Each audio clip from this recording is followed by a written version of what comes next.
According to Cassidy Hutchinson, the former aide to Mark Meadows, who was, of course, Donald Trump's chief of staff, Mark Meadows routinely and repeatedly, Hutchinson told the January 6th committee, would burn documents in the fireplace in his office.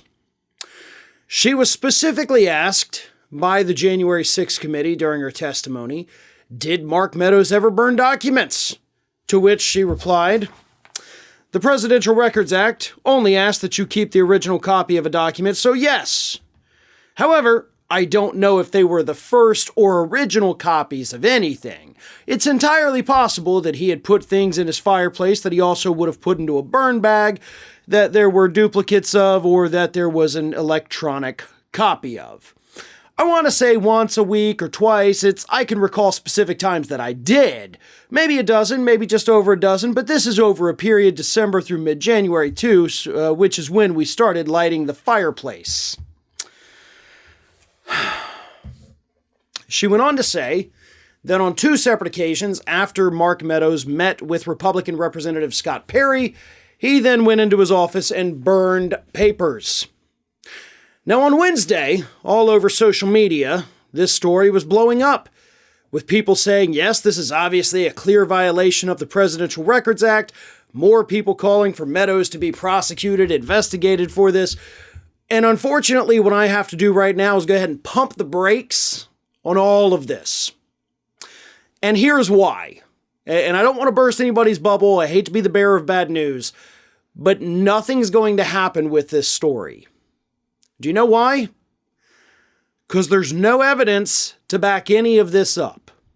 As Hutchinson herself admitted, she doesn't even know what the papers were, right? She's confident that they were official documents, but they could have been duplicate official documents, which would actually make it perfectly legal for them to be destroyed.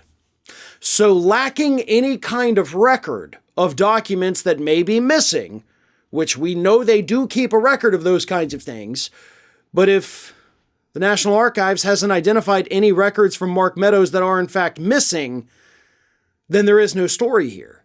There is no wrongdoing.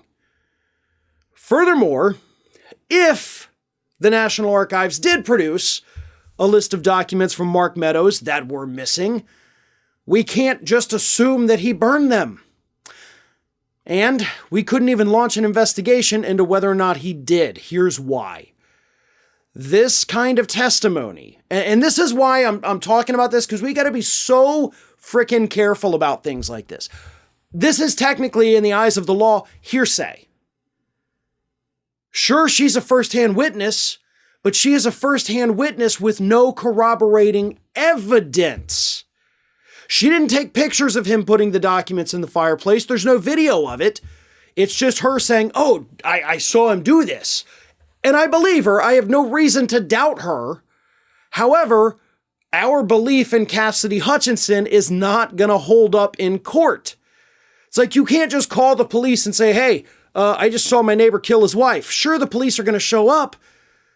But if there's no body, no weapon, no evidence of any kind of foul play, they can't do anything about it.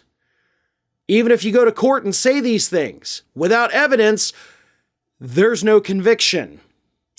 So sure, it's another sensational story, a story of just how devious, I guess, the Trump administration was, absolutely. But go ahead and put those hopes that we're going to get Mark Meadows thrown in jail for burning documents on ice, because it ain't going to happen. There's plenty of other things that Mark Meadows is likely going to be popped for. Among them, of course, is voter fraud in North Carolina. So Mark Meadows has his own legal problems. Violating the Presidential Records Act probably isn't one of them, unfortunately. Hi, everyone. This here is little Athena. And Athena would like to know why you haven't subscribed to Fair and Balanced yet. So please, don't let Athena down. Subscribe today.